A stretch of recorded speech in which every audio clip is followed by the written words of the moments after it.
is a record.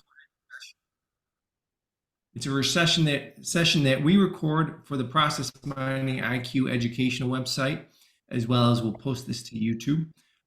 So please, I'd like to thank everyone for joining today.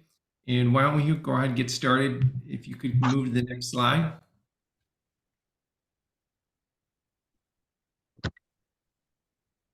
Rick, that's a cue for you. All right.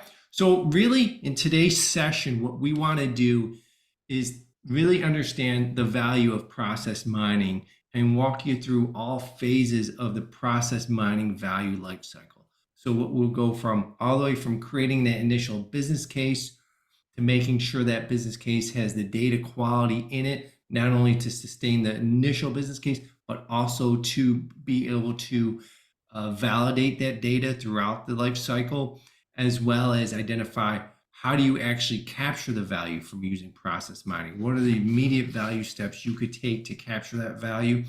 And then ultimately, how do you continuously monitor it and continuously make those improvements that continue to capture the value? Rick, can you move to the next slide?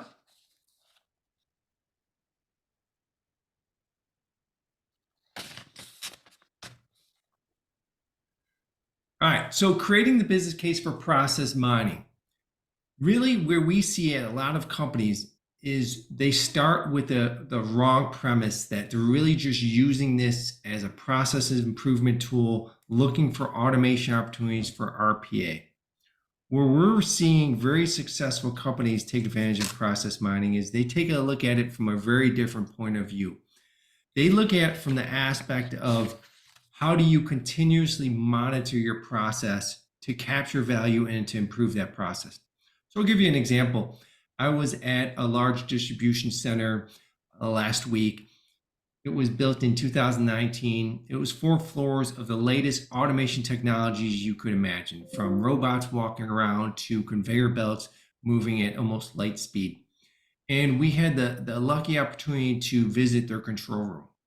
And inside that control room, they had measurement KPIs of all the bots going around, of all the conveyor belts, where there were backups, where the goods were flowing, right?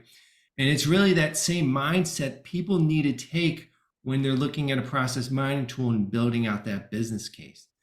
Not that it's just a single point in time reference point of improving that process, but more, how are they going to enable the business continue to capture initial value and sustain value throughout? And this really starts with understanding who your key stakeholders are. You really have to align with what their overall business strategy is. And by identifying what their KPIs are. So for example, if you're in customer service, one of the main KPIs may be fulfilled orders. Fulfilled order times is the key cycle time. Well, it's great to identify what is the potential small improvements that process mining can find, but really what you want to go after is that large KPI and how you're going to sustain that over the next 3 years. So if they want to reduce their fulfilled orders down from, let's say, 6 hours to 4 hours, that doesn't happen with inside 30 days. That doesn't happen with inside 90 days, right? That's a long-term 3-year process. And you want to be able to sell the business case on process mining for that 3 years. Richard, do you want to add anything to kind of how do you create the business case for process mining? Yeah, with a lot of our clients, if they start doing it on their own, they focus too narrowly, at a too low a level, and so they can make processes efficient and so on, but they aren't the right processes. We would suggest starting at the top and seeing, in terms of operational efficiency, customer satisfaction, quality of processes, risk to the business for regulatory compliance. Start with the big picture pieces and then filter down to what are the KPIs or key performance indicators that you're trying to improve and so on, and then look at the processes and see, what are the problems with the processes that are keeping you from attaining those business objectives. Great point, Richard. Ray, can you move to the next slide, please? Now, ensuring reliable insights through data quality is really, I think, the new gold out there in business. You're seeing it all over, especially in generative AI, right? Generative AI works great for the public, right? But when you start putting your sensitive customer data out into that model, it has to be 100% accurate. And it's no different than in process mining as well. For example, I had one customer implement process mining, and they previously relied on Excel worksheets and some Tableau dashboards for their data. And in order to really validate our business case, we had to ensure that our outcomes, our reporting, the numbers as far as the sales reports, or the number of customers, that all had to match what was within inside those Excel and Tableau files. Now that's very difficult because what we ran into is you're going to have a time difference, right? There may be actually poor reporting in those other sources, but since the business has been using them for years, that's the religion. That's what they believe in, right?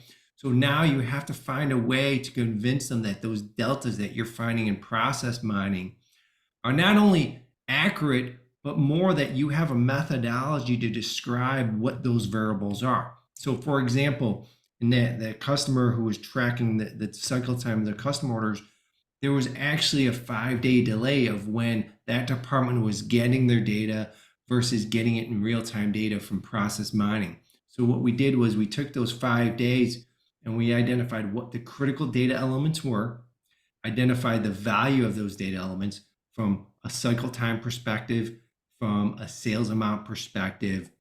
And what we were able to do is look at it from a string of that 5 days does not impact the overall business value of the overall business case. So really it became somewhat of an immaterial amount, something that they could get used to just to validate that this business case is credible. And one of the key aspects of being able to do that is making sure you're bringing the business executives along the way with that methodology and story. This is a critical step you need to take that's often overlooked. I know we overlooked it a lot in the beginning, and then we really started honing in on what that methodology is to validate the data. Another critical step is making sure they have a data dictionary, right? Understanding what the data dictionary is. If they have different fields that are from the standard fields, we have a whole class on this that we talked about last week. That's another critical step. And then also ensuring that you understand, as a process mining expert, what those current reports are telling you and what the key KPIs are that they're relying on. Richard, I know you spend a lot of time in this space. You want to add kind of what some of the other best practices are? Yeah. So over the past, many years, there have been different initiatives to clean data and so on, and areas in the business that are trying to use clean data. And a best practice among the innovating organizations, the leaders, are to bring those together for data management and such, so that you can use it. So we're seeing cleaning, data quality, not just necessary for process mining, but also for obviously business intelligence, but also for data prep for the artificial intelligence initiatives. Also, data quality for compliance, for the right to be forgotten in highly regulated industries and so on. And instead of having disparate efforts, we're seeing some benefit in joining them together so you can focus on data lineage, data quality, and so on. So look in your organization to see if that's viable, to harness to align with other folks in the organization who are focusing on quality data. Excellent. Rick, can you please move to the next slide? So delivering immediate value with quick wins. This is so critical. And we're seeing this at a lot of clients that are initially first implementing process mining. And the next question is, so what? So now, what do we do? And what we're finding is the key inhibitor of really capturing those quick wins is the team structure. And what I mean by that is there's going to be things you find in the data value items in the data immediately that you could take action on. However, you have to have a team enabled to be able to do that. So, for example, I had one client that, did a process mining project with inside procure to pay. We identified that one of their largest vendors that they were paying, they were not taking advantage of their early cash discount. And obviously any report could tell you that, but they really couldn't understand why they weren't capturing this value. And what we were able to do was really look at the user identification and process mining, identify who the two people were that were actually creating those invoices. And just by interviewing them, we determined that it was really a matter of their workflow. The fact that they couldn't get those invoices done quick enough to capture that discounts in the procure to pay function. So what we were able to do was identify, okay, what was the root cause? And then the management team was able to kind of reassign some of the workload for then they're really focusing on the vendors with the largest payments that they have to make to be able to capture those early discounts and then push off those vendors that you could pay late and then you don't really have an advantage of paying early. So it was really something we've done before the project was even done, that they were able to capture quick value, but that was all enabled by the team structure and being able to enable your team to make those changes with inside the field. And Richard, do you want to kind of talk to, how do you do that with inside, you may find 10, 20 different opportunities. How do you really start to determine where your quick wins are and kind of where your long-term wins are in the complexity? Absolutely. And let's start with this slide. So if you look at this, you can see that the two things that you should be looking at are the impact of the improvements you might make versus the level of effort and in doing it. So you're targeting achievable successes. So obviously you're looking at those initiatives that will be doable, right? So manageable effort. The second one, identifying areas for improvement, you're focusing obviously on areas that will give you high impact. And then third, garnering support for larger initiatives. Many of the ones that will get you the highest impact are going to require some effort, will be big projects. And so you've got kind of a quandary as to how to prioritize your opportunities. And so let's see if this works. Rick, can you go to the next slide, please? And I'm sure you've seen these. You're familiar with the impact effort analysis, but let's go through it because there's many variations. It's actually a very powerful tool. So it's a way to do when you've got lots of opportunities to go after and many competing interests in the organization. This is a way to do some kind of, put some rigor and structure around the way you do the analysis as to what you do first, what you do second, what you do third, and so on. So let's look on the left. There are variations of this, but look at the one on the left. And that's where you're looking at your opportunities. You might have 20, and you order them by value to the organization versus effort. And what is value? Well, it's what I alluded to a little bit earlier. So it's if you fix it, does it contribute to the operational efficiency to a significant degree, or to compliance, your regulatory compliance, or to customer satisfaction, and so on. And so there will be a number of values that you're looking at for each particular opportunity, and you combine them into a single number. And then you're looking at effort. By effort, it's the dollar cost, but it's also labor to do it. It's also risk of failure. If it's too ambitious and you fail, what damage will you do? And so on. So you look at the level of effort, and you're probably familiar with this. You can bucket them into four areas. The good ones are the high value, low effort one, the quick wins. The second best are the major projects. So those are ones which actually have long-term strategic gain, perhaps, but do require a significant amount of effort, and thus require maybe the significant project management, the program office, and so on.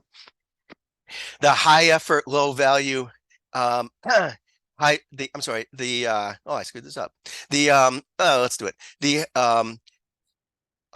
low effort, the high effort, the high effort should be, the low effort, low value. I should have switched them. I apologize for that. Are the fill-ins. So those are initiatives like the following. I'll give examples in just a second. And then the high effort, low value ones are the thankless tasks.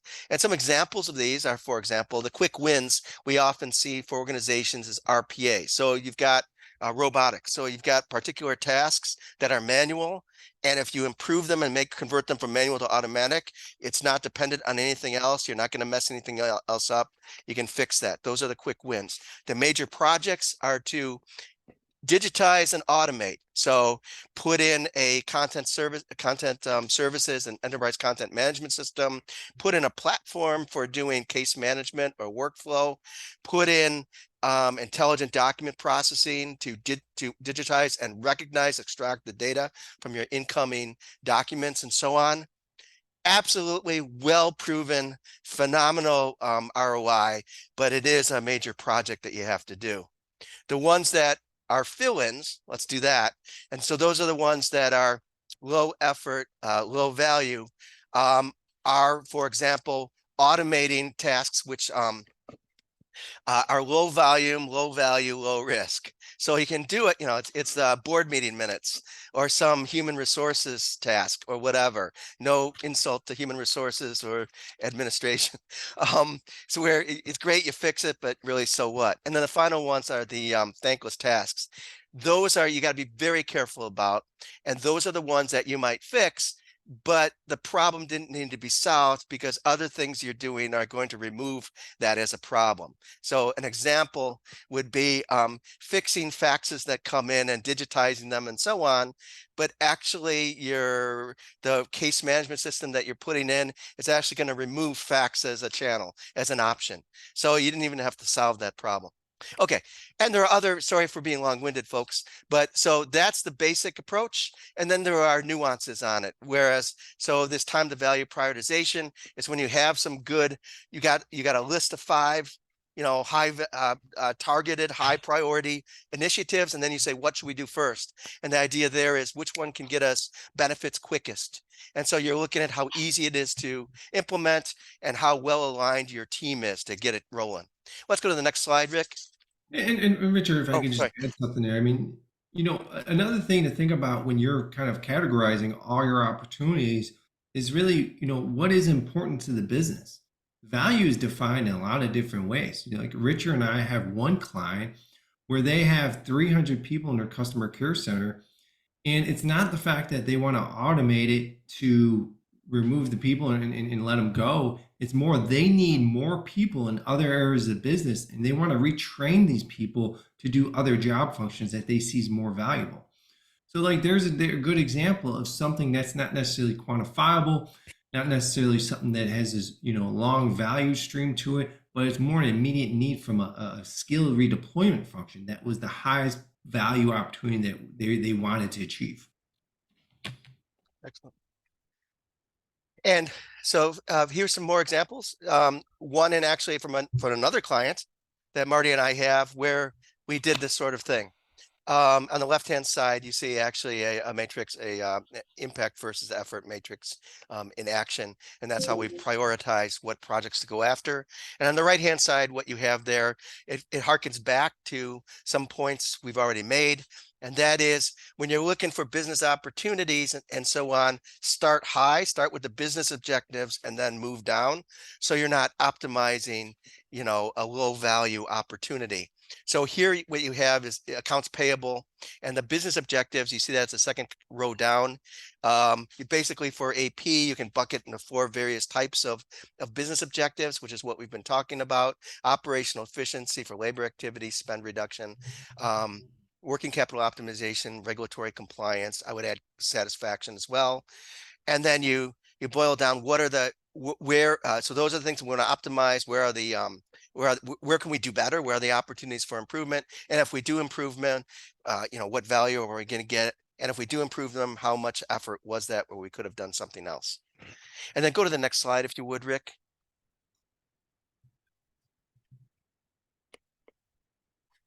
And then finally, here is more, optimization in action. And that is where you take, you're looking at your opportunities, the impact versus the effort it is to fix them. And here exactly are some examples in a real workflow where some of these are higher effort, but higher value opportunities. That is, you solve a number of problems by putting in a case management workflow system. that chains together the various tasks, automates them, pushes forward the flow.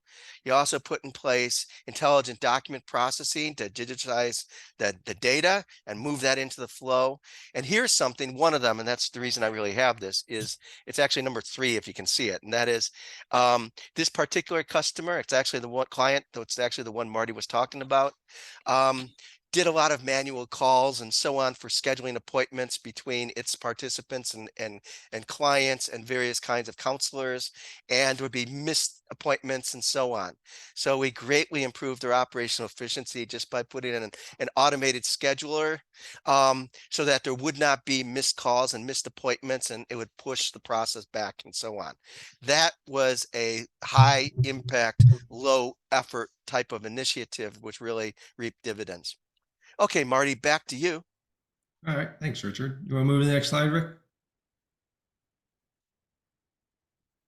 So talk about coming full circle. I started the presentation off with, it's all about how you frame the initial business case.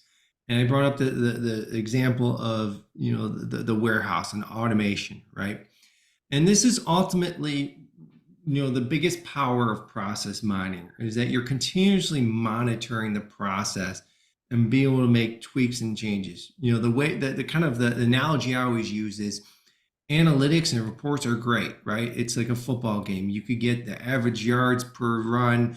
You could get the number of touchdowns, number of passes, number of receptions, all great end of the day data, right? But what process mining enables you to do is really understand what's going on with inside the game, what are the right plays to call, and then ultimately how you're going to impact the outcome of that game.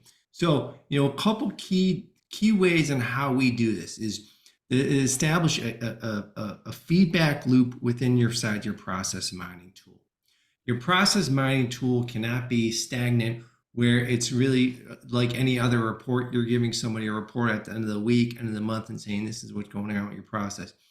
You want to be able to enable action with inside the process mining tool to give either alerts or even automation power and functionality to with inside that business process to continuously have it monitoring it and capturing that value and making real business impact changes. And then also the power of iterative approaches is the fact that you're continuously looking for ways to make process changes with inside the steps, both from a technology standpoint. So Rich just mentioned some great tools you could kind of utilize to automate processes, tweaking those technologies, but also, which is very important, is making sure the people within inside that process have the right skill sets and are continuously evolving, both from understanding what these new technologies may be doing, as well as other business practices you want to implement, and making sure they're aware of it and being able to take action on that. And that's ultimately what's going to ensure your long-term value, right? Making sure the business process mining tool is embedded inside your business process, continuously monitoring that process and creating a feedback to give the end user a way to take advantage of the data they're getting fed from the process mining tool. Richard, do you want to add anything to that? Yeah, actually, again, going back to our clients, many of them think of optimizing processes as focusing on the activities rather than the flow. So this sounds silly, but it's actually useful to think of. So workflow, right, consists of work and flow, where work are the individual activities or steps, and flow is the pushing of the process, the sequencing and expedition of the processes from step to step. And sometimes activities are sometimes you can get great benefit with little effort by focusing on the flow and pushing work from step to step, where typically it might lay latent. And the feedback loop is a very powerful tool to determine where there are latencies and where you can push the work forward, escalate it, and so on, without having to mess with the individual steps so much. Excellent. Ricky, you want to go to the next slide?